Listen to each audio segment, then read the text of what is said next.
We are excited that so many of you decided to join us today from all around the world. We encourage you to say hello in the chat, indicating the place you are currently in.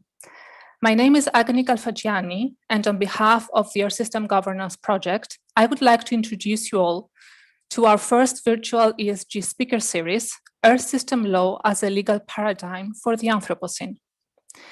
The aim of the ESG Speaker Series is to provide a platform to explore, discuss, and engage with contemporary debates emerging from scholars affiliated with the Earth System Governance Project. The Earth System Governance Project is the largest global social science research alliance in the area of governance and global environmental change. It includes 16 research centers in all continents, over 300 research fellows from all over the world, various working groups and task forces, publication series with MIT and Cambridge University Press, a dedicated open access journal published by Elsevier called Earth System Governance, and an annual conference. The vision of our community, as expressed in the most recent Science and Implementation Plan of 2018, is to understand, imagine, and help realize just and sustainable futures by stimulating a pluralistic, vibrant, and relevant research community. This moment in time reminds us once again of how important this vision is.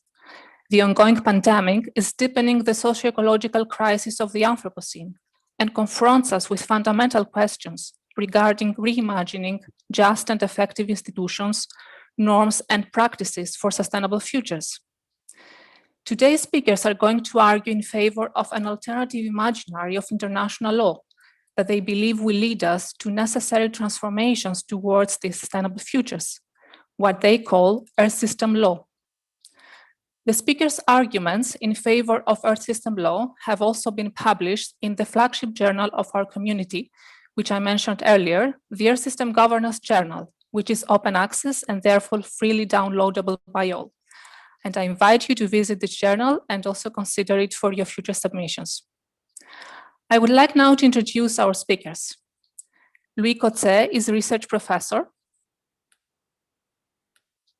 at the Faculty of Law in Northwest University in South Africa, and also senior professional fellow in Earth System Law at the University of Lincoln in United Kingdom. Rakhyun is assistant professor of global environmental governance at the Copernicus Institute of Sustainable Development in Utrecht University. Laura Mai is a PhD candidate at the Climate Law and Governance Center and visiting lecturer in environmental law at King's College London. Marie Petersmann is postdoctoral researcher at Tilburg Law School, working as part of a 6-year research project titled Constitutionalizing in the Anthropocene.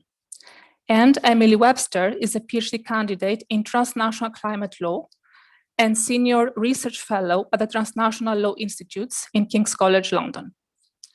All speakers are part of the International Task Force on Earth System Law, which is co-convened by Louis Kotzé and Rakhyun. Task forces are research collaborations on specific topics under the auspices of the Earth System Governance Project. The Earth System Law Task Force is in that sense a global research collaboration engaging an interdisciplinary community of scientists working in the fields of sustainability, law, and governance. You can find more information on this task force on the website of the Earth System Governance Project. Today's session will be chaired by Gustav Tungren, the Managing Director of the Earth System Governance International Project Office. Gustav will also inform you about the house rules. For now, I wish you a very successful webinar. Okay, thank you, Agni, for that introduction. So I will just quickly go through some information about the format and house rule of this ESG Speaker Series session. The format, so this is a Zoom webinar, which means that only panelists and the chair and moderators' videos and audios are enabled. The Q&A and chat functions are enabled for all participants, so you can use these, but please use them with moderation. The format of this talk is an introduction to the concept of Earth System Law by Professor Louis Kotzé and Dr. Rakhyun E. They will first introduce this concept, which will be followed by perspectives offered by Laura Mai, Dr. Marie Petersmann, and Emily Webster. After this, we will, the remaining time of the session will be dedicated to address any of the audience's questions. I will facilitate the discussion from the audience. And if you do wish to ask a question, use the Q&A button on the lower section of your screen. If you wish to direct any of the panelists directly, please write their name and then follow up with your question. If you like someone else's question in particular, you can upvote the question of another audience member. Finally, as we come to the close of this webinar, Agni Kalfagianni will offer a few final words. And after the webinar, we will host an informal Zoom get-together for those who wish to connect with the ESG project or other attendees of this webinar. Myself and other colleagues from the International Project Office will be available to answer any questions you will have or come for a chat. So welcome to join the session. We will post this link at the end of this webinar. So thank you very much. I will now hand over to Lewis and Rak.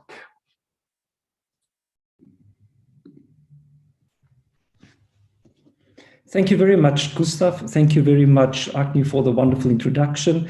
And thank you everyone for joining us for what we hope would certainly be a lively debate. It is an honor to be part of this discussion, and we really hope that we would be able to share some ideas, but also learn from everyone that is participating in this webinar on our idea of Earth System law. So why Earth System law? I think there is general agreement that we are witnessing unprecedented levels of Earth system destruction, as well as intensifying patterns of injustice in the Anthropocene. Not only injustice between humans, but also between humans and the non-human world.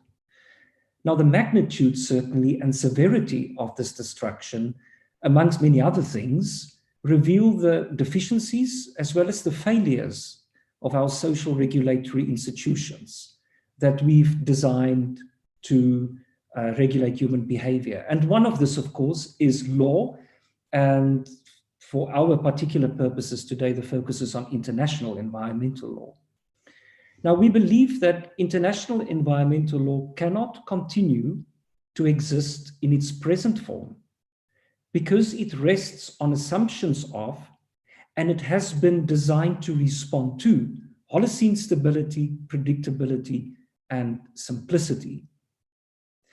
Now, the inevitable result of its embrace of Holocene simplicity, stability, and predictability is that it results in a linear, one-dimensional, and segmented approach to what is certainly incorrectly perceived to be unrelated environmental problems that occur in disconnected geographical locations and that can only be properly governed by state actors.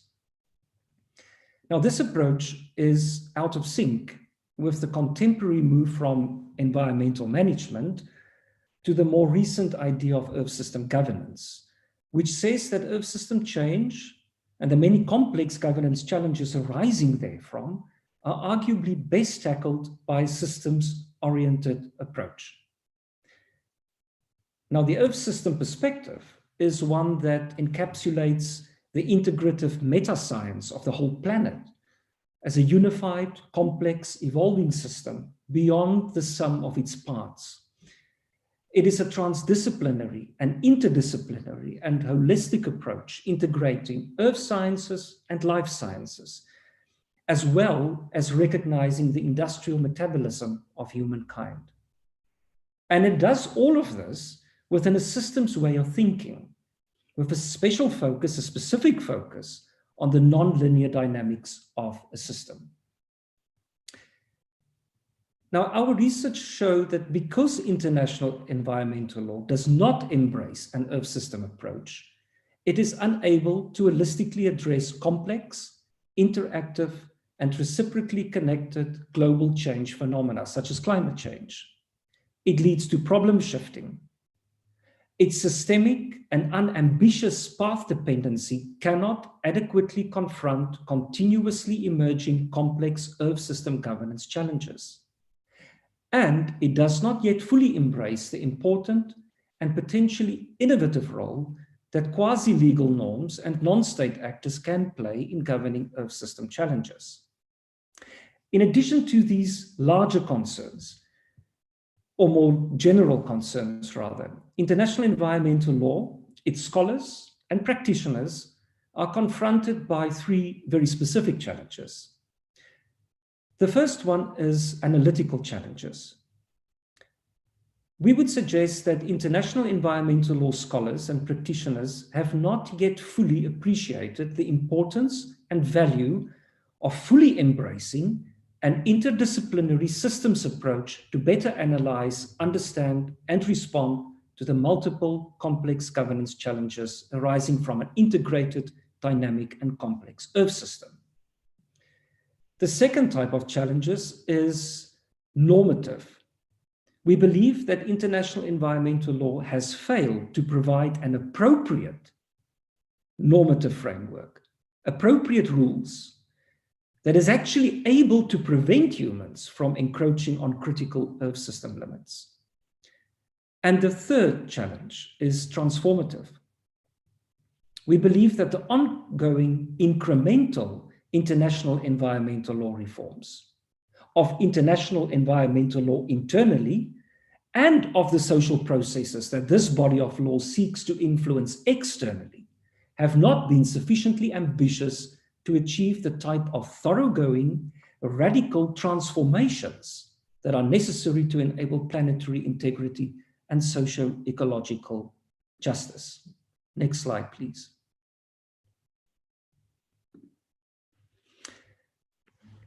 So in light of these failures, and there may be others as well, we believe that we need a new legal paradigm that is better able to respond to the multiple governance complexities of the Earth system. And this insight has recently prompted us to propose the notion of Earth system law, which we consider a new legal paradigm that is possibly better fit for purpose in the Anthropocene. Now, we define Earth system law as an innovative legal imaginary that is rooted in the Anthropocene's planetary context and its perceived socio-ecological crisis. Earth system law is aligned with and responsive to the Earth system's functional, spatial, and temporal complexities, and the multiple Earth system science and social science-based governance challenges arising from a no-analog state in which the Earth system currently operates. Earth system law seeks to respond to the Earth system's instability and unpredictability through a continuous norm development process that drives meaningful transformations, as well as inter- and transdisciplinary learning and deliberation.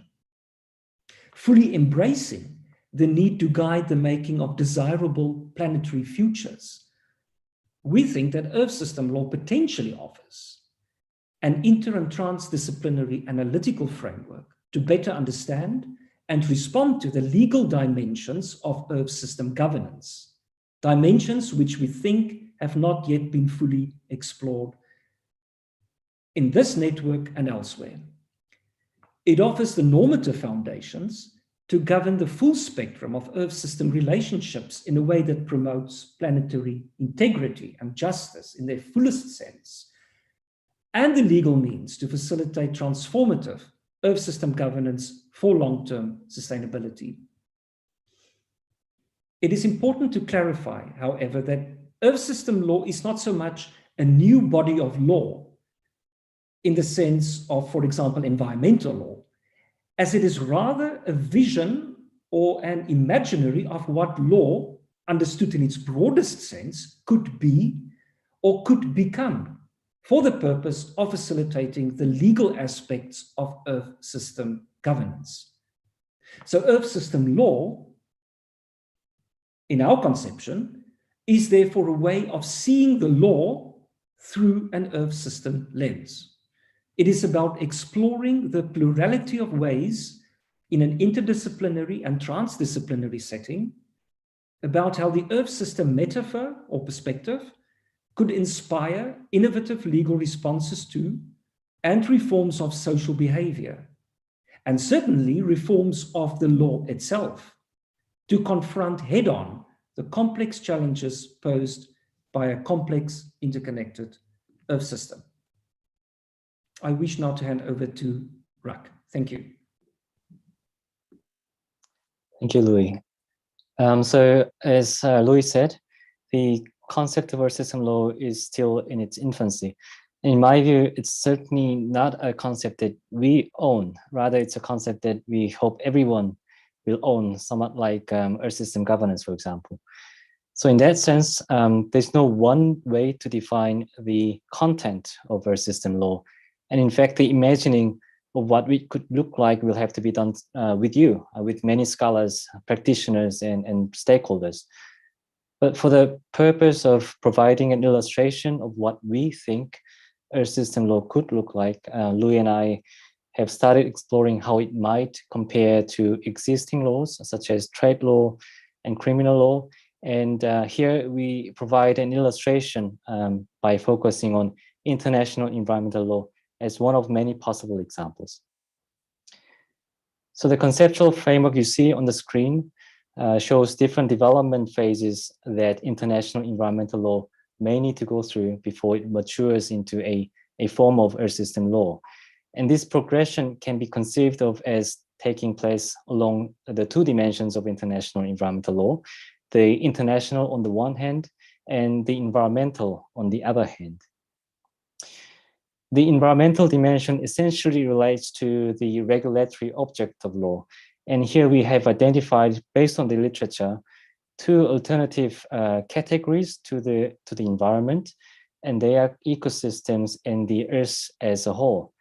There are many differences between environmental law, ecological law, and Earth law, but let me just highlight one that relates to temporality, or the time scale of primary concern. For example, environmental law in general terms operates on a human time scale.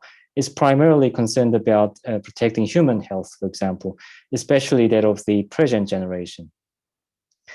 Ecological law, on the other hand, operates on an ecological time scale. For example, it's better able to align human affairs with ecosystem processes such as species adaptation to a changing climate, for example. And one could perhaps then imagine what is referred to as Earth law as operating on a geological time scale.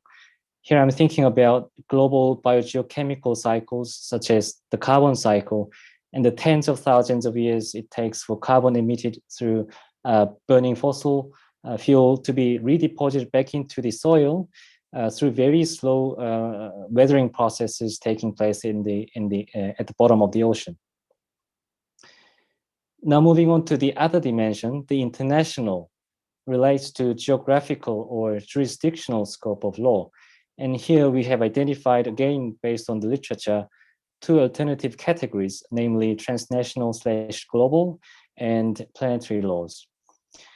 International law, as we all know, is a state-centric system of law, and it's primarily about regulating transboundary harm between countries.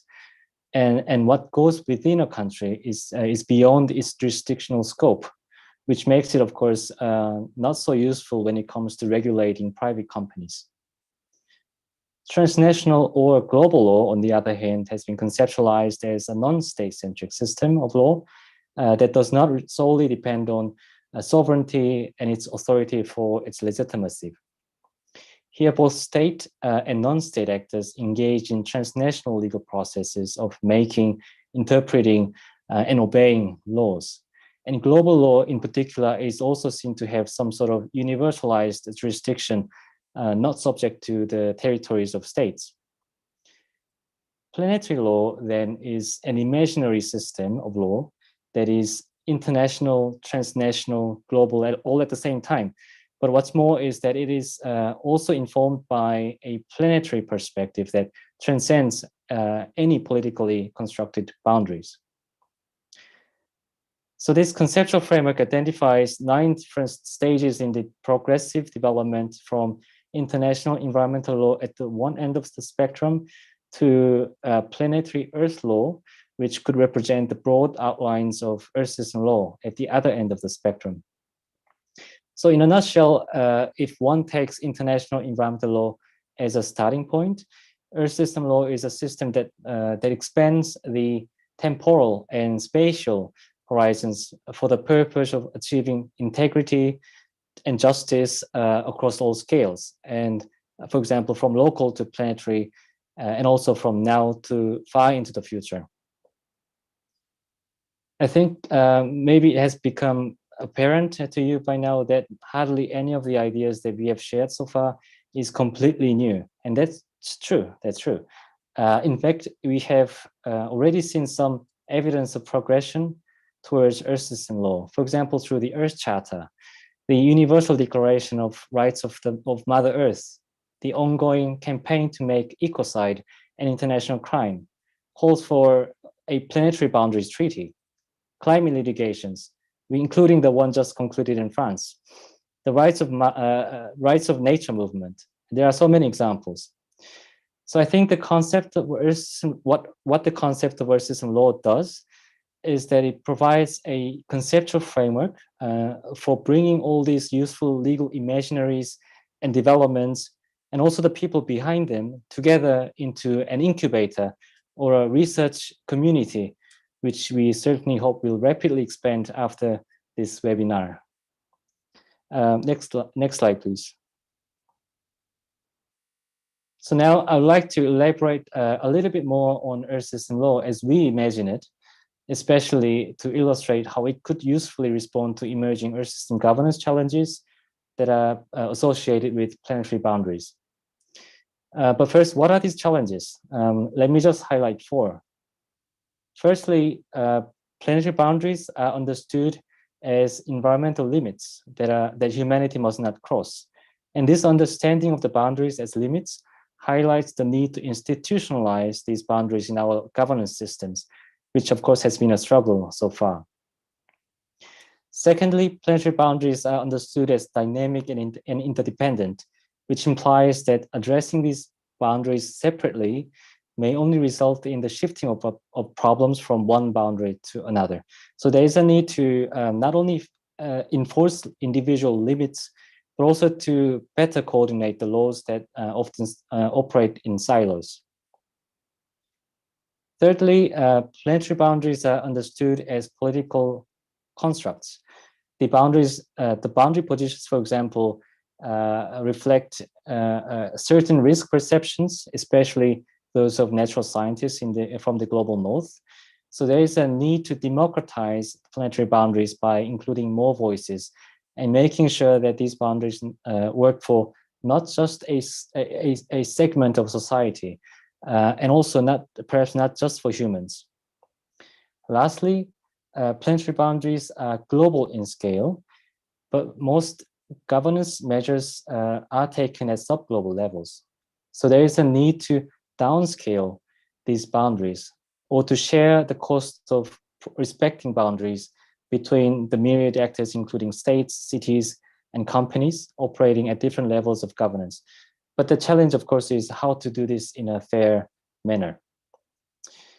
So then, if these are some of the key Earth system governance challenges that arise from planetary boundaries thinking, Earth system law, again, as a legal imaginary, is a system of law that would effectively address these 4 challenges. For example, Earth system law would effectively institutionalize the planetary boundaries through the creation and enforcement of non-negotiable, legally binding environmental limits.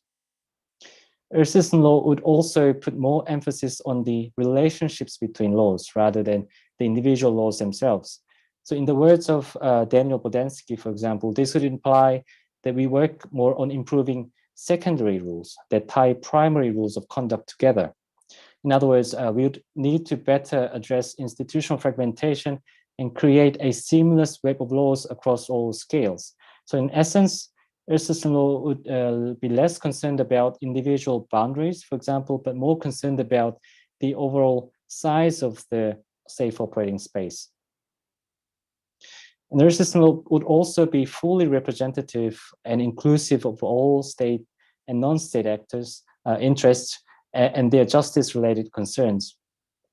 There will be a fair and balanced representation of the global north and the global south, the present and future generations, and humans and non-humans. If Earth system law succeeds in being inclusive, it could contribute to addressing the challenges of downscaling planetary boundaries, and therefore the broader planetary justice issues, issue of access and allocation. So Earth system law is, in a nutshell, what we need to stay within planetary boundaries and to navigate the Anthropocene safely. But I'd like to also mention one thing, and that is the fundamental assumption underlying the planetary boundaries approach to Earth system governance. The assumption is that the Earth system has not yet passed critical tipping points, that we still have some time to avoid an apocalypse and continue to maintain Holocene-like conditions. But if planetary boundaries are a safety net, so to speak, that is set up on the edge of a cliff so that we don't fall, the boundaries will lose much of their relevance and usefulness once we actually fall off the cliff.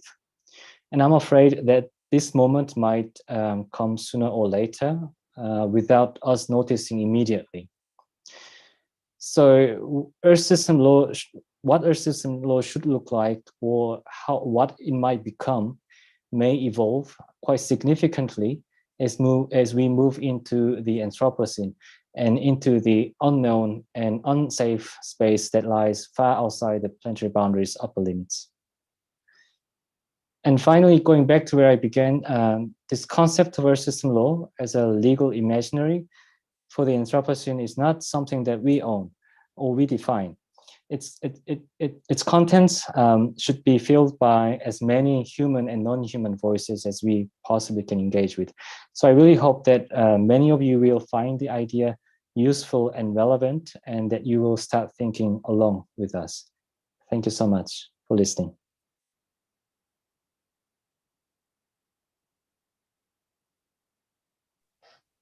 Okay, thank you, Rak.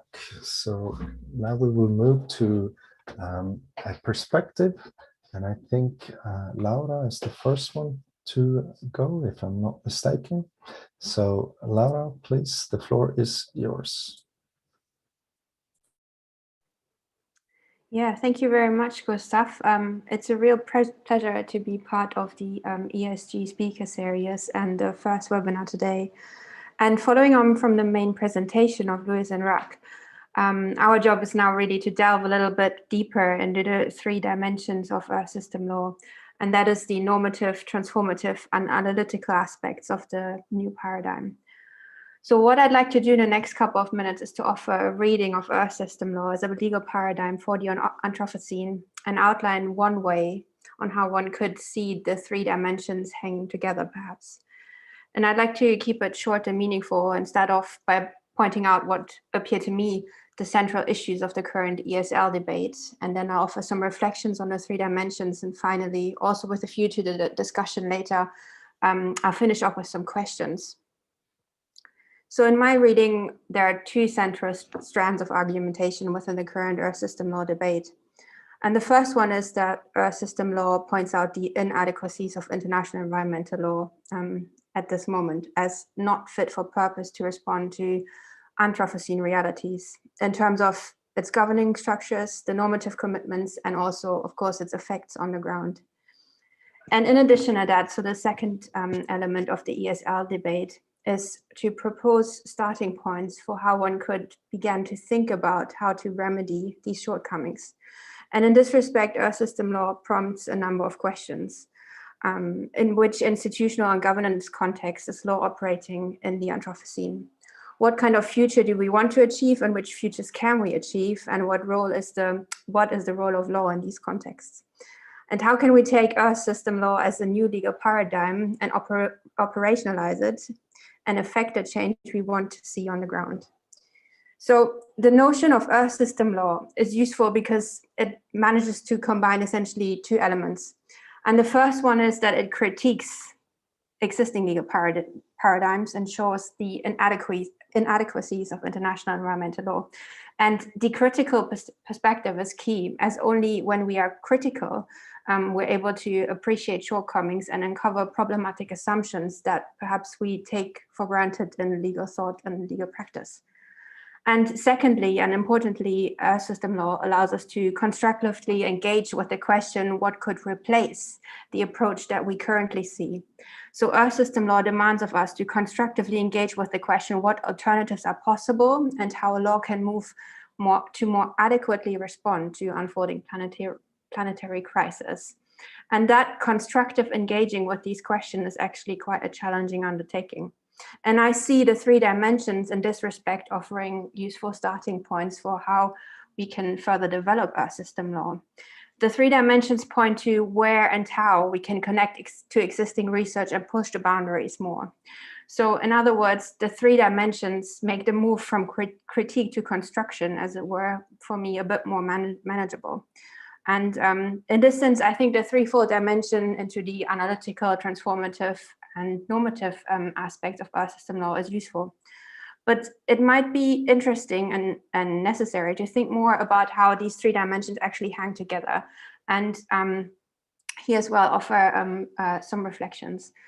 So for me, it's the transformative dimension, which really functions somehow like an overarching one, or perhaps put differently, that is somehow foundational to the Earth system law project.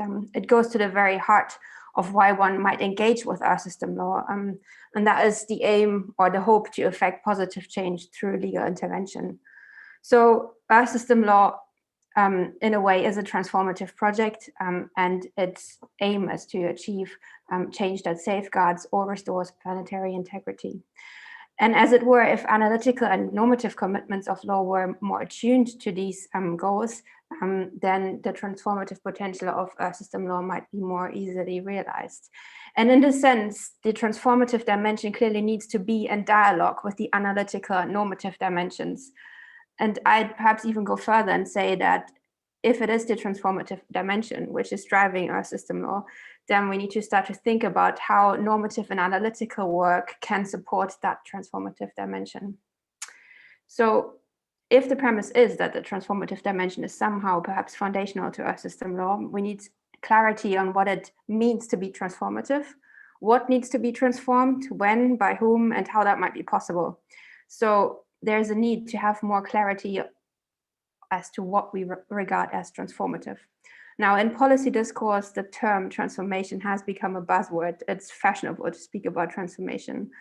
For example, the IPCC refers to it, and also UNEP in its global environmental outlook. But if we take it seriously and commit to the concept properly, then we need more clarity as to how transformations unfold and who is involved, and to what extent these processes are actually amenable to deliberate intervention. And these questions, of course, go beyond legal scholarship, and they point to the need to interdisciplinary and transdisciplinary collaboration. But there's also a distinctively legal dimension in this line of inquiry as well, namely how we might understand legal institutions to be implicated in processes of transformative change, how they guide, organize, shape, and how they also might hinder transformative change. And this is where I see several connections among the three dimensions. So if we think we need to, if we acknowledge that law is implicated in transformative processes of change, it follows that law cannot do the job by itself, as it were, that law is only one governance institution and one way to intervene among many, and that it interacts with a broader social context. And that means we need to find out more about how law combines and mixes with other social institutions and transformation processes. And here's, I think, where the transformative dimension connects to the analytical dimension. And taking this further, the notion of transformation suggests, and we have also heard from Rak about this, that we know what kind of change we want, and that we assume that in fact there is still time for positive change, or that such change can in fact be triggered and achieved by human intervention.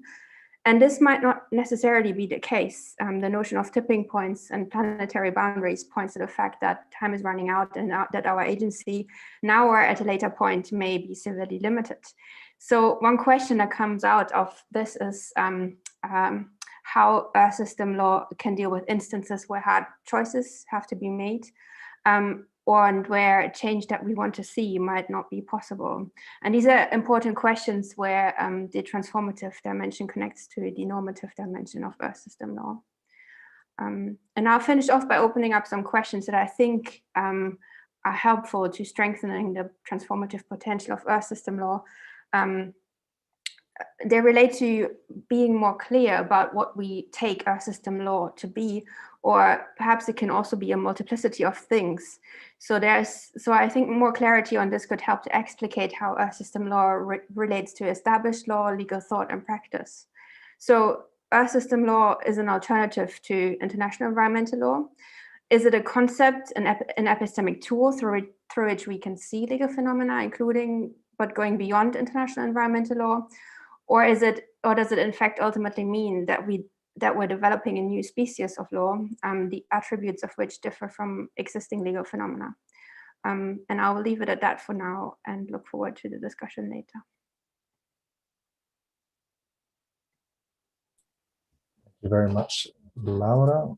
And I will now move forward, and I think Dr. Marie Petersmann is up next to provide her reflections on Earth system law. So, Marie, please, the floor is yours. Many thanks, Gustav. I would like to also start by thanking Rak and Louis for the invitation to provide comments on their presentation, and again to Gustav and Jane for their wonderful organization in setting up this event. Being mindful of time, I would like to jump straight into the three main observations that I would like to share. The first will deal with time, the second one with tipping points, and the third one with planetary analytics. So since Earth system law is a nascent paradigm, my comment should be read as a series of open-ended interrogations that aim to push forward and contribute to the research agenda you propose. Instead of either endorsing or disavowing the analytical, normative, and transformative dimensions you set forth, I want to question some of the political and epistemological premises that operate, perhaps sometimes inadvertently, at the heart of Earth system law and as it is currently emerging. So with this disclaimer in mind, let me start by questioning first the background in which Earth system law is embedded, namely the Anthropocene and its temporality. So Earth system law productively highlights a series of challenges that arise out of global environmental predicaments and points to some of the most pressing unresolved issues and opportunities arising therefrom. But what emerges from a close analysis seems to me that Earth system law mainly refers to the Anthropocene as a geological phenomenon with devastating social effects, to which law as a social regulatory institution or tool has to adapt to attune itself to the Anthropocene's complex nature. Law here is turned into a technical and hyper-adaptive tool oriented towards fixing a complex problem. But I like to think of the Anthropocene as something more than its geological manifestation and signification. I like to think of the Anthropocene as signaling also a crisis of affects and of aesthetics. From this vantage point, it then seems key to start with an exploration of how we as political and legal subjects relate to the modern human world we dwell in and how we are rendered sensible or insensible to the Anthropocene's predicaments. This requires first and foremost to figure out new ways of being, knowing, and acting in the world, a world that has mainly been ordered and organized by modern thought and practices at the expense of non-modern, subaltern, native, and indigenous worldviews and praxis. So if we start interrogating the Earth system law paradigm through this inquiry regarding different modes of being, knowing, and acting in the world, which scholars from the fields of post-human, decolonial, and critical race studies see as one single and continuous exercise where one cannot ontologically, epistemologically, ethically, and politically detach or isolate one question from another, then there are certain steps that are demanded for other non-modern worlds to emerge. And since Earth System Law promises to move away from the modern international arena as the sole source of politics and policymaking, something that you clearly and compellingly associate to the politics of international environmental law, then let us think with Earth System Law to briefly unpack what has been suggested and what I see remains to be unraveled. First, Earth System Law purports to take distances from a modern imaginary that detached and disenchanted so-called humans from so-called nature. Earth System Law wants to abandon the human-nature dichotomy and juxtaposes it with a planetary analytic of both the Earth and its subjects. It commits in this sense to offer a planetary form of Earth law. Against this backdrop, the proclaimed analytical, normative, and transformative impetus of Earth System Law consists, and I quote from one of the papers you wrote, to ensure planetary integrity and socio-ecological justice by steering the Earth system away from catastrophic tipping to appropriate legal intervention and forms of regulatory control. But how could such attempts at reason maneuvering away from planetary predicaments do justice to the groups or collectivities who have already been living past tipping points throughout history? As an essentially future-oriented legal framework, any attempt to think futurity should be inseparable from dealing with imperialist legacies that brought about, organized, and structured the Anthropocene and its extractive, exploitative ethos in the first place. And the argument that imminent tipping points changes everything, as Naomi Klein would like to put it, and the corresponding call for swift action to maintain a Holocene-like state conducive to life on Earth, can dangerously lead to future-based solutionism at the expense of historical injustices and impede on processes of inclusive political debates. There is, in other words, a lingering tension between, on the one hand, urgent and swift adaptations to our planetary conditions, and on the other hand, more deliberative, experimental, and creative responsive modes of engaging with the sedimented issues we face. This question, I believe, should be placed front and center of Earth System Law. The imperative of speed and urgency is not the only temporality of responsible human action. Responsibility also calls for patient, searching, and reflective modes of operations. So besides its prospective nature, Earth System Law should then also delve into retrospection in order not to trade the slow tempo of historical reckoning for a fast tempo of political and legal decisiveness. And as Nigel Clark and Bronisław Czerdziński concluded in their wonderful Planetary Social Thought, and I quote, "The challenge is never simply to resolve a problem, to identify and stick to a pathway, for the constant reorganization of planetary forces will keep throwing up new problems, opening up new pathways, and closing down old ones. There are indeed very urgent global and local problems we face, but forging new planetary futures is also a matter of making time." So the urgency that Earth System Law puts on swift actions to curtail planetary tipping is thus the first concern I wanted to share. Turning now to my second and related comment, Earth System Law is presented as a new complex adaptive system, which, as Louis writes in one of his papers, and I quote, seeks to govern in a mirror-like way aspects of the Earth's complex adaptive system. There are therefore two systems that underpin Earth System Law. The first one being the system of the Earth, and the second one being the system of the law. The systems and complexity theories that underpin Earth System Law still remain to be developed. You have not yet, in other words, theoretically engaged with existing systems and complexity theories, such as cybernetics, autopoiesis, symbiosis, or even with counter non-systemic theories, such as rhizomatic thinking, that could inform Earth System Law.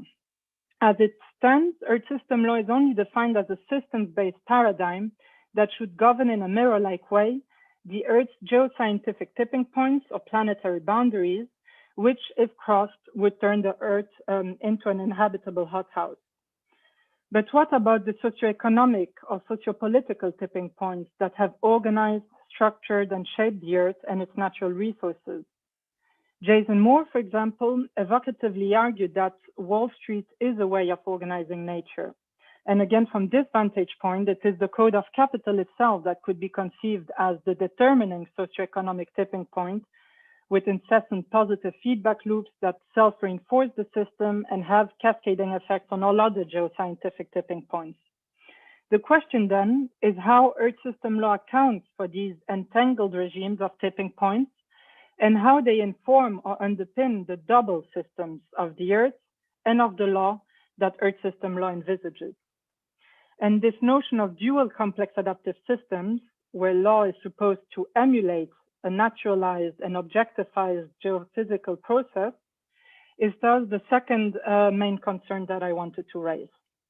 And turning now to my third and final comment, I will touch a bit more on systems and complexity theory, but this time from a planetary perspective. Earth System Law follows the overall project of Earth System Governance, which essentially turns the Earth system into a governable domain. By scaling up, so to say, governance challenges to a planetary or Earth system level, I would like to call for caution regarding inherent risks of losing sight of what some scholars have called earthly multitudes, in references to the different ways of inhabiting the world in response to the loss, erasures, and violent dispossessions that a changeable Earth affords. As much as Earth System Law is a matter of learning how to see our planet in new ways, it should also be about conceiving and accounting for different and differential becomings. My question then relates to the scale of application of Earth System Law.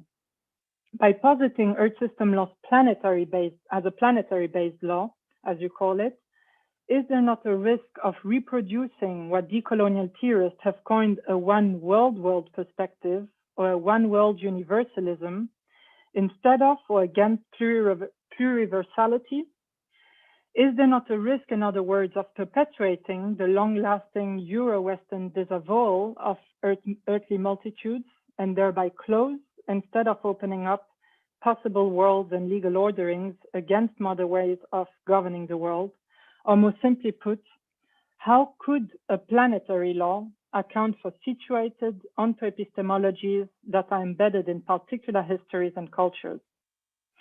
The Earth system as a planetary regulatory object was the third and final concern I wanted to share. So to conclude, I believe Earth System Law has already grappled with many of the questions I have raised, and my attention was again only to emphasize what I view as imperatives to avoid resurrecting global liberal cosmopolitanism and its modernist episteme, and reinforce instead the acknowledged need for non-totalizing, flexible approaches that are applicable differently in distinct worlds. I thank you for your attention, and I look forward to the discussion. Okay, thank you very much, Marie. And we will now move on to hear a few reflections by Emily Webster as the concluding remark from our panel before we move on to the questions from the audience. So Emily, please, the floor is yours. Thank you so much, and thank you for inviting me. It's great to be here. So I'm going to focus on the application of an Earth System Law approach to private law in practice, and ask how it might transform the governance of companies. And this links into my own avenue of research. So often it's companies that are at the forefront of environmental degradation, both in terms of industrial production and as consumers of primary resources and fossil fuel energy. So companies are therefore often at the forefront of ecological destruction, yet the law does not adequately take account of this and so regulate these entities appropriately. So the centrality of fossil fuels to the global economy is also a huge barrier to action, while the law traditionally views the environment as a resource to be exploited or an externality to human activity. Transnational corporations with small, sprawling commodity chains, such as agribusiness and fossil fuel companies, are particularly damaging to the global environment. And yet at the same time, neither international law nor domestic law is able or inclined to address the environmental consequences of their activities sufficiently. So Louis and Rak provide a really insightful critique of international law, an approach that is as applicable to private law, I think, and the domestic level as it is to the international level. So domestic regulation of companies will play a role in attempts to maintain Holocene conditions.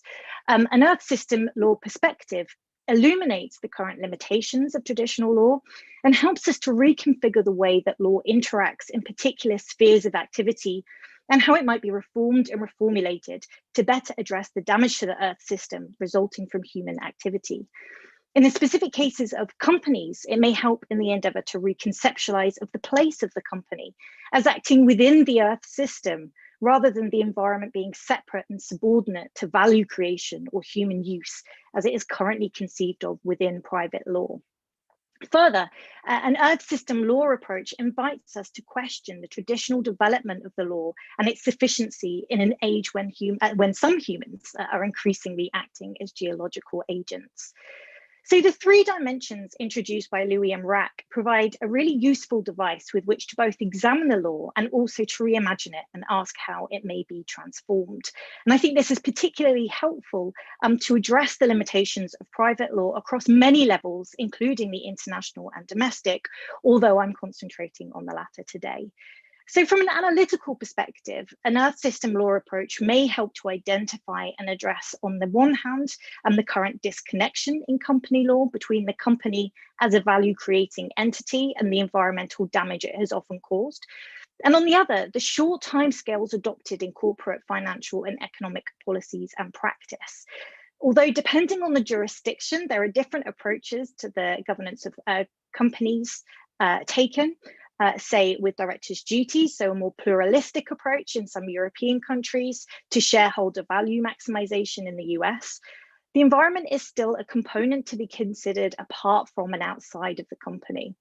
So, for example, in the UK, company directors are required to consider the company's stakeholders, including the environment, but their duty primarily is to promote the interests of the company. And this type of legal approach is really inconsistent with the fact that companies are both reliant on the Earth system to undertake their activities, from the use of natural resources to the well-being of their workforce, and that the activities of many companies has a significant detrimental impact on the Earth system. So the Earth system is therefore not considered as an essential element for the continued operation and survival of the company, but instead it really seems to be considered as an arm's length aside, as a reputational matter, embedded in the locality of the particular activity or part of environmental and social governance considerations. And the law really facilitates this, both through focusing on the company as a value-creating entity, but also through legal approaches such as non-financial reporting, so measuring environmental damage and disclosing them to investors and the public. And this approach really arguably reduces the natural environment to metrics and measurements, rather than acknowledging the wider impacts of such activities on sensitive ecosystems, and emphasizing a company's responsibility towards the Earth system and all those who are affected by its degradation and other associated impacts that companies might cause. So the natural environment is not conceived of as limited, but rather as a commodity that is able to absorb damage and to support continued, albeit sustainable, economic growth. As a result, companies are not constrained to act within the limits of the Earth system, and the law is really unconcerned with what these limits might be, viewing such considerations as falling outside of its regulatory scope, usually. At present, therefore, the law embeds a paradigm of disconnection between humans and companies and the environment that an Earth system law approach may overcome by drawing attention to these issues and proposing a new paradigm that is attentive to these concerns. But this does raise questions. So how could an Earth system law approach reimagine company law and other private law regimes in practice? Could an Earth System Law approach incorporate issues of environmental justice and protect marginalized communities through domestic regulations of these companies? And how would it do so across multiple jurisdictions and at the planetary scale? So moving on to the normative dimension of an Earth System Law approach, this may address the criticisms of domestic company law uncovered by the analytical dimension. The governance of companies on the domestic, transnational and international level is unsatisfactory in relation to their impacts on the environment, as high consumption in the global north and globalized trade and finance, supported and underpinned by international and domestic norms, have exacerbated global environmental degradation and disproportionately impacted the poor and vulnerable. So Earth System Law promises to challenge the norms that support such activity, for instance, through the Anthropocene imagery and planetary boundaries, and focusing on environmental justice. So the development of strong norms that provide alternatives to these dominant paradigms and which reconceptualize of the company as acting within and constrained by the Earth system are crucial to addressing problems such as climate change sufficiently. The scale of ecological degradation, however, makes it clear that the development of norms emerging from an Earth System Law approach is necessary at every level of governance, and particularly given the ubiquity of global trade and transnational companies. So this raises further questions for me. How might laws be developed that address private behaviour using an Earth System Law approach? And how can precise obligations be developed from concepts such as the planetary boundaries and in response to the complexities of the Earth system? At present, it's not necessarily very clear. So the normative dimensions are closely linked to the transformative aspects of Earth System Law, as internal transformation of the law is vital to address climate change and other global environmental problems, particularly in states which are the homes of transnational companies. And this involves moving away from a traditional legal response to the company, which often is constrained by path dependency and a siloed approach to reconnect the company and the Earth system, and to limit activity to within these boundaries, while ensuring that the interests of marginalized communities in other countries are protected. However, for the environmental impact of companies, especially transnational ones, to be addressed sufficiently, economic and industrial transformations are also necessary, as touched on by Laura earlier. And the law does play a role in the regulation of both systems, albeit it's potentially a much more limited one. So an Earth System Law approach at the domestic level could provide policymakers with a framework with which to evaluate the ways in which the law must be developed in order to address the damaging impacts of modern human activity. But an Earth System Law approach has the potential to develop norms that transform global economic systems, to place them within the Earth system, and to recognize and act within its limits. So this leaves me with two final questions. So how might the dimension of Earth System Law challenge national governments, particularly those in the global north, to address their behavior and the behavior of their corporations after a history of refusing to take responsibility, for instance, in terms of historic greenhouse gas emissions? And finally, how can Earth System Law challenge the dominant economic, industrial and political systems and paradigms and result in real transformations of them, given the traditional weaknesses of the law in addressing these issues? Thank you.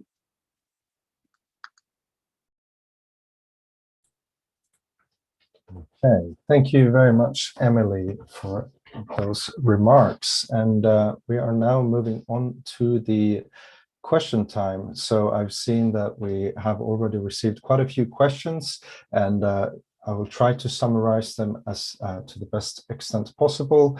And I will start with a question from Jabron Ullman, and I will address this question to Rakhyun Kim. So the question is, or rather, Jabron writes, extremely thought-provoking proposal. The idea of a new legal imaginary is highly relevant. My question to both of you would be concerned with the politics of this proposal. A criticism one could raise against the planetary boundaries concept is that it depoliticizes environmental politics by homogenizing and technocratizing environmental discourse. Would Earth System Law explicitly draw from the planetary boundaries concept not run the same risk. So with that, I will leave it to Rak to answer this question, please. Thank you. Thank you for the question. Absolutely. We need to be mindful of the possibility that the concepts like Anthropocene, planetary boundaries, might, as you put it, homogenize environmental discourses and also hide the marginalized, the vulnerable people from the face of the planet. So, of course, on the one hand, we need to acknowledge the limits that exist on a planetary scale, but we need to also be equally mindful of the fact that yes, the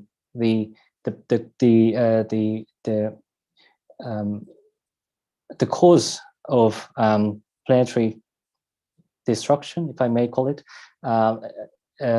comes from many different sources, and most often, or certainly, the biggest impact comes from the rich and the powerful, not the vulnerable and the marginalized people from the global south and also various parts of the planet. So it is our idea behind this concept of Earth System Law is not to create, for example, a single system of law for the entire planet. That's not certainly the idea. Just like the concept of Earth System governance is not that. It's not to create a governance system for the entire planet, a single governance system, or even a world government. That's not the idea with the concept of Earth System governance, and also with the concept of Earth System law. So yeah, I mean, I am totally with you. I have recently done also a critical assessment of the concept of planetary boundaries with Frank Biermann, recently published in Annual Review of Environment and Resources. So yes, I am totally with you, and I think we need to be very careful in pushing forward this agenda with the concept of Earth System law. Thank you. Thank you, Rak. And I will actually stay on Jerome's question a little bit longer, because I did recognize that he had a connected question to this. And he asked, how do you both see the political road towards a more balanced international planetary law? So perhaps you want to address that question as well before we move on. So how do I see the political road towards a more balanced planetary law? That's a more difficult question, I think, to address. Well,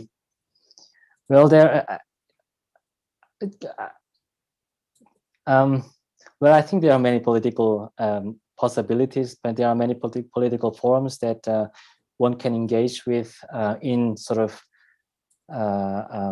leveraging the opportunities that are present in different places to stimulate the transformation of existing law into a more desirable form of Earth System law, that is from local to global to international level. So I do not fully understand the question, the concept behind political road towards international law, but yeah, I mean, the opportunities are all around us, I think. Okay, thank you very much, Rak. We will move forward with a question from Peter Ringt. Thank you very much for posing the question, Peter.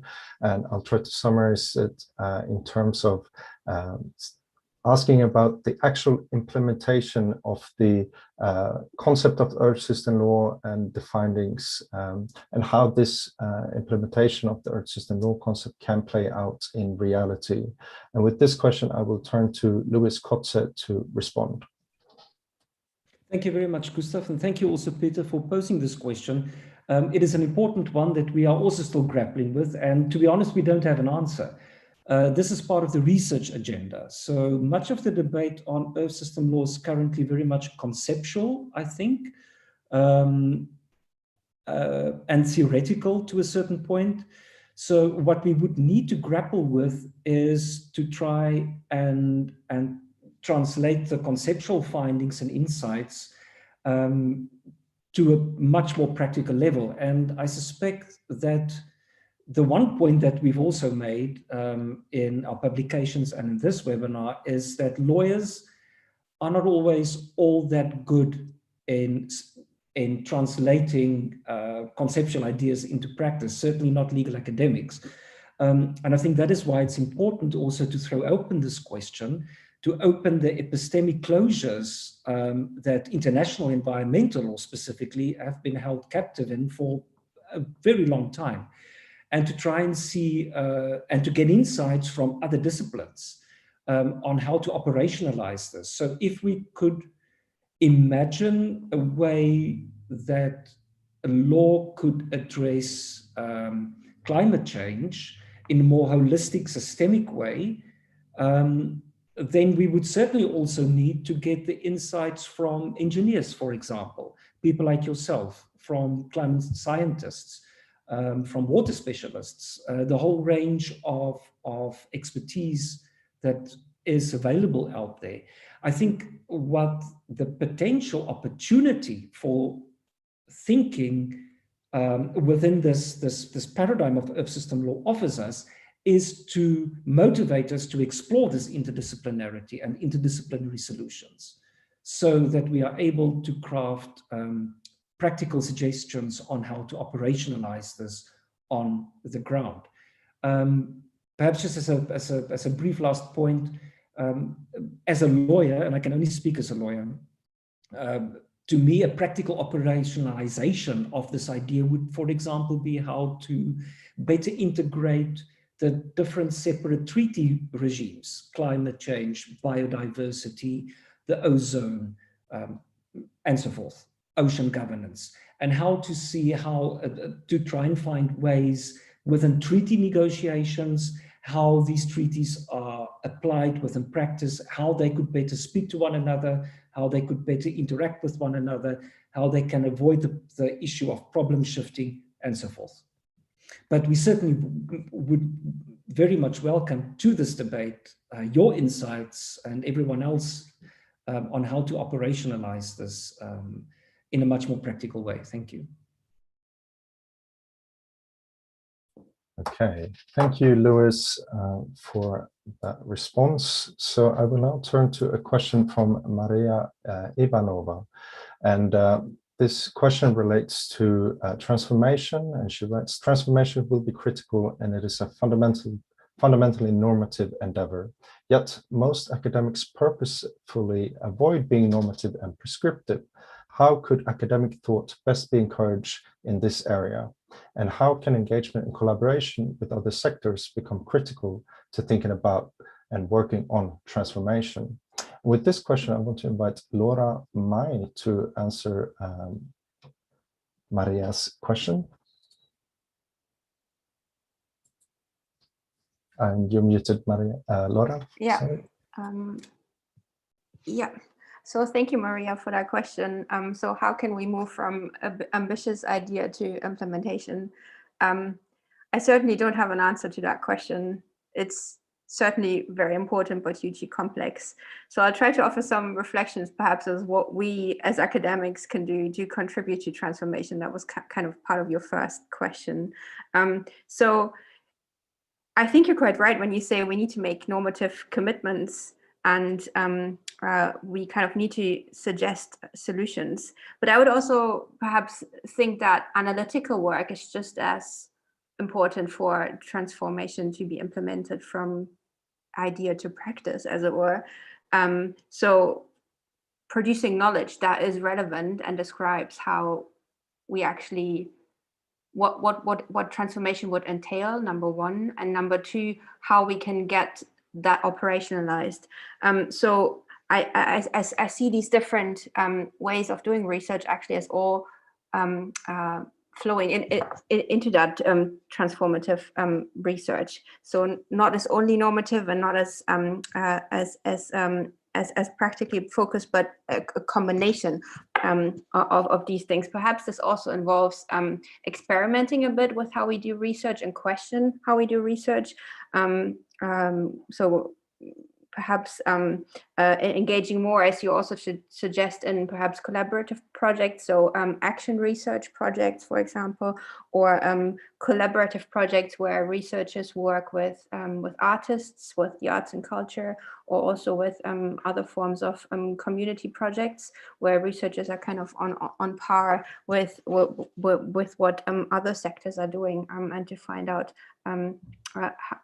basically to find out how research can contribute to these kind of spaces, and what we can also take from these kind of spaces. So a dialogue, I think, as you say, is quite important. So I hope to have offered some insight there. Thank you.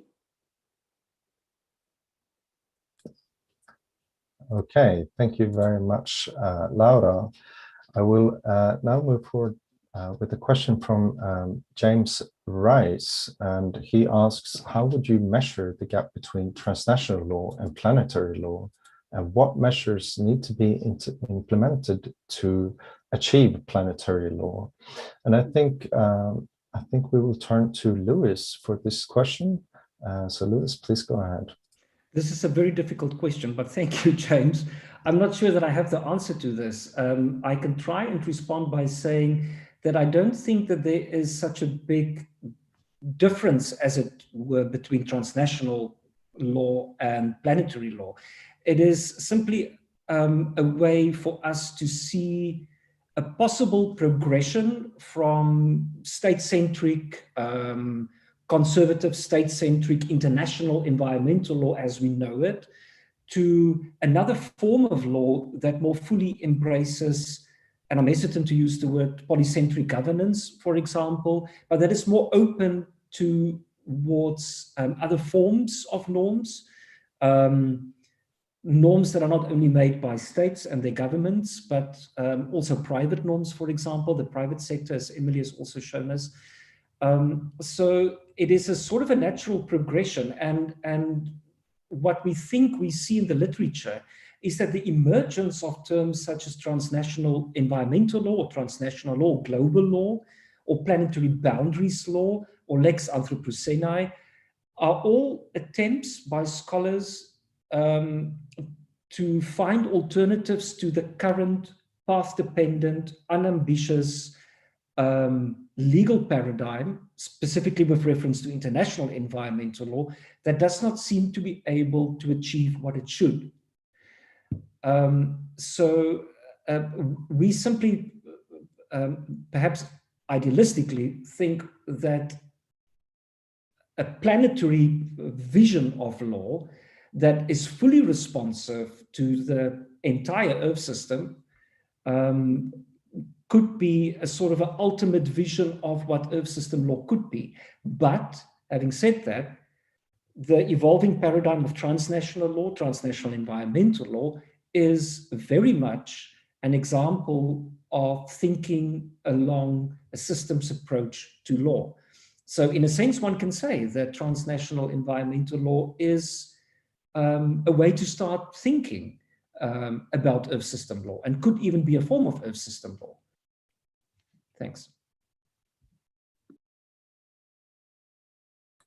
Thank you, Lewis. We will now move to a question from VM Diaz. I'm not sure what the full name is, but we will. The question concerns, I will read it out. I wonder if you could detail a little bit more how Earth system law engages with issues of social and climate justice. And for this question, I will hand over to Emily to respond to this. So Emily, please. Thank you. Yeah, so I mean, I think environmental justice is really central to an Earth system law approach. And as I kind of touched on in my little kind of the thinking that I was doing about Earth system law, making sure that environmental degradation or Earth system degradation that is caused by, say, transnational companies, by the extraction of resources from countries in the global south for increased consumption in the global north, really has to be addressed. by Earth system law approaches, and particularly given that vulnerable communities often just don't have a voice and are disproportionately impacted by not only the activity that is creating these kind of Anthropocene conditions, but also the impact of climate change and biodiversity loss and ocean acidification. So while I don't have the answers yet about how exactly environmental justice is used and utilized and brought into this approach, I think it is really central, and especially bringing it down to the domestic level as well, because it is something that absolutely needs to be embedded within the legal responses to the Earth, to environmental and ecological destruction in countries in the global north. And it's not necessarily by saying, well, I think, as you said, the kind of not in my backyard movements, but to make sure that the activity that's being undertaken does not contribute significantly to Earth system damage. So I think it's really important, but at the moment, I'm very tentative about how that might be done.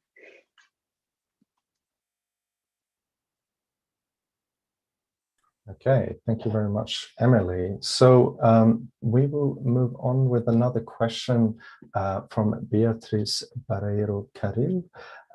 And I think it is a bit of a comment as much as it is a question, but essentially she's pointing out that there are many environmental scholars and international lawyers working in the area of international environmental law. And she seems to, she kind of points towards there are many people working in this, and they are also doing valuable work within the field. So Lewis, I will hand it over to you to kind of address this comment and see what you would respond to it. So the floor Thank you is very yours. much, and thank you also for this very insightful comment, Beatrice. You're absolutely right. There are, of course, many lawyers doing brilliant work. Certainly lawyers working with indigenous communities, working in Africa and Latin America, as you also rightly note. The problem or the challenge with the type of broad conceptual thinking that we are trying to do with the exercise of Earth system law is, of course, that one always runs the risk of oversimplifying things and overgeneralizing some statements and findings and presumptions and hypotheses. And it is also a warning for us to be careful not to do that. So we also need to be clear that whatever we say negatively about international environmental law shouldn't be taken as a general truth or that it's applicable everywhere. Perhaps related to some of the issues that were also raised, some of the other questions, the notion of Earth system law, I think, offers,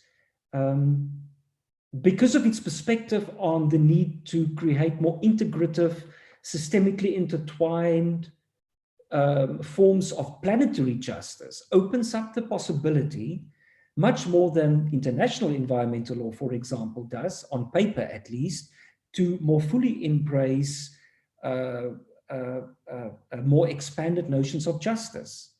And those approaches to justice can and should also be informed, for example, by indigenous approaches, rights of nature discourses. And certainly also the incredibly important work that many local and domestic courts are doing all over the world. So it is, the project of Earth system law is not so much about criticizing only what is wrong with international environmental law, but also in trying to find collective solutions to kind of try and get us out of this mess and to make the contribution that law can give to Earth system governance issues much more effective. I hope that answers your question.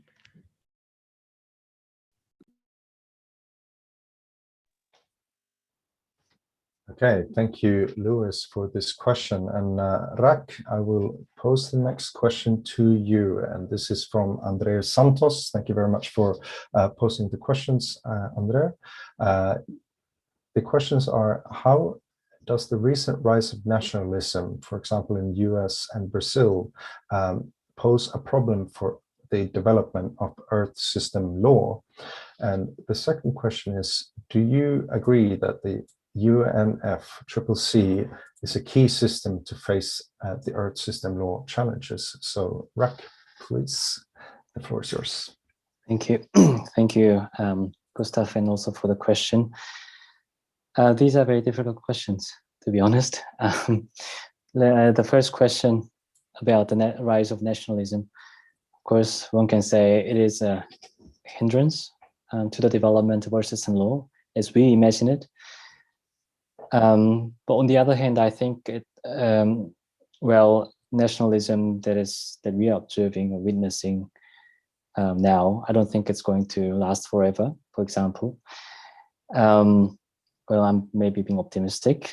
And also the attempts may be made by some populist leaders to undermine the existing legal systems that work effectively at the moment. For example, international environmental law, for example, Trump by withdrawing from the Paris Agreement, etc., etc. Well, we have, actually realized that it's not a permanent thing. I'm hearing myself. Gustav, can you mute yourself? Okay. So what the point I'm trying to make is that these attempts, of course, we will see emerging over and over again, but it's not going to be able to dismantle the system of law that we have created, and not just we, but I mean the system of law that we have. It's although Louis and I have argued that we need to even build a stronger web of laws, a system of laws, but we do also acknowledge that existing law is also a system of law. It is also interdependent system where you do something on the in one part of the system. Of course, you do have an impact on the other side of the system, but as a web, cannot dismantle the entire web of law by doing things here and there. So I do see the legal system as a resilient system. So nationalism is worrying, of course, but I don't think it's going to dismantle the entire system or the development towards Earth System law as we imagine it.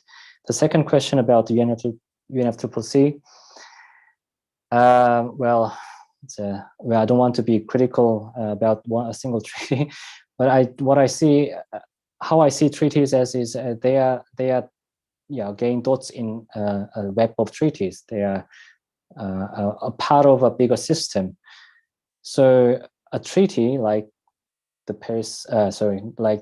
UNFCCC is not going to be the panacea. It's not going to provide all the solutions to the problems that we have, but it's going to provide a partial solution.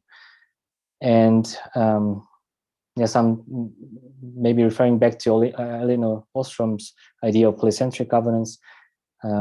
Yes, it's part of the solution. The climate change treaty we need it stronger, but we need also action and action from in other parts of the system of international environmental law. I'll leave it at that. Thanks. Okay, thank you, Rak. And I think I will move on to the last question for this webinar. And this question relates, I'm trying to take two of the questions we have in the channel now, one from Simi Payne and one from Andreas Kotzé. I apologize for the pronunciations. So Simi raises the question about states and as locuses of power, and that they are structured to deploy power more efficiently than most other actors. And perhaps connected to this is the question from Andreas, which reads, beyond the international environmental law dimension, do you foresee a possible way to deploy this new paradigm also at the level of national law? So, Lewis, I will give this last question to you. Yeah, please. Thank you, Gustav. Thank you, Simi, and thank you also, Andreas, for your interesting questions. Perhaps just briefly to start with Simi's, absolutely. The traditional conception of international law obviously is, and it is built on the central premise, as you say, that the locus of power is structured around states, and they control that power, obviously. And to me, at least, a framework such as Earth System Law, which calls for a greater plurality of norms, for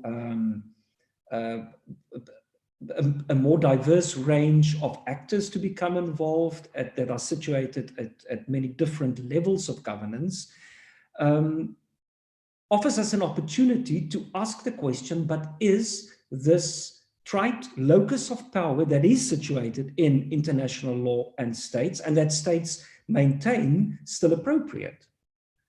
And it is not necessarily Earth System Law, I don't think, will necessarily provide an answer to that question, but it does give us the opportunity not to simply accept that the current way that international environmental law is being made, designed, controlled, and enforced by states is still the correct way going forward, given the planetary scale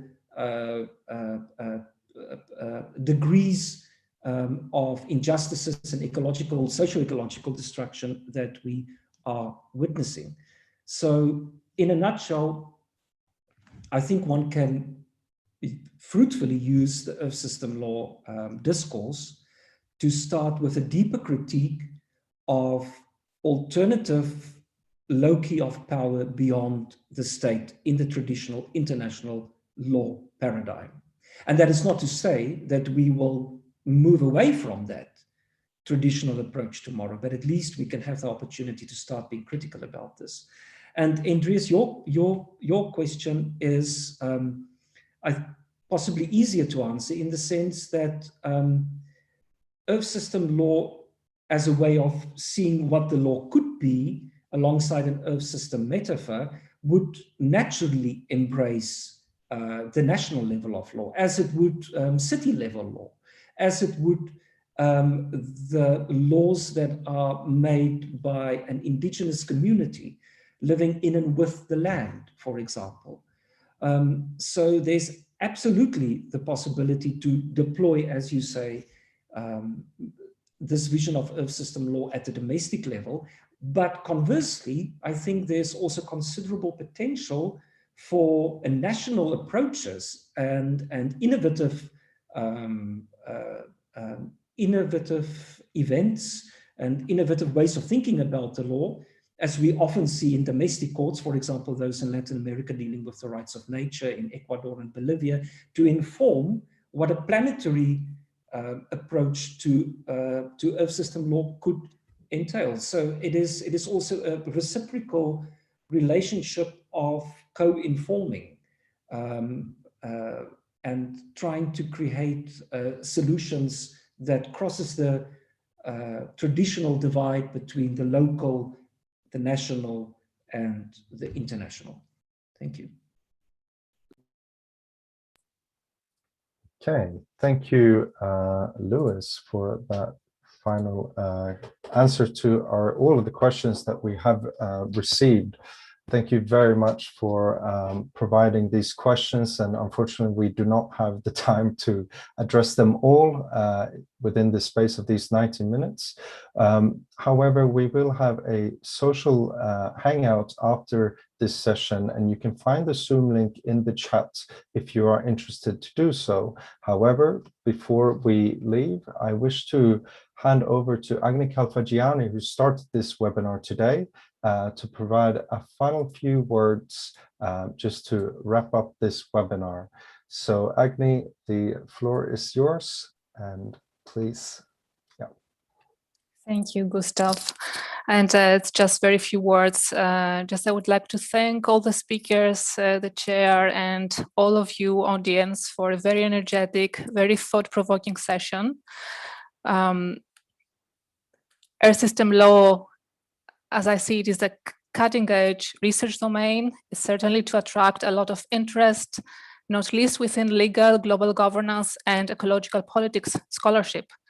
It is a provocative idea because, in my opinion, among other things, it challenges the ontology of environmental law by displacing human beings from the center, and by doing so, also changing the way law should be understood and exercised. But whether we as human beings, as scholars, as political leaders and practitioners are comfortable or not with this idea and what it means exactly, it is certainly something worthwhile engaging and wrestling with. So I would like to reissue the invitation by the conveners of this session to engage with this idea and collaborate in the auspices of the Earth System Law Taskforce. And so with that, I would like to invite you to join this informal get-together following the link in the chat, where you can learn more about the Earth System Governance Project and also how you can participate in the Earth System Law Task Force, as well as our upcoming conference and anything else you want to discuss. So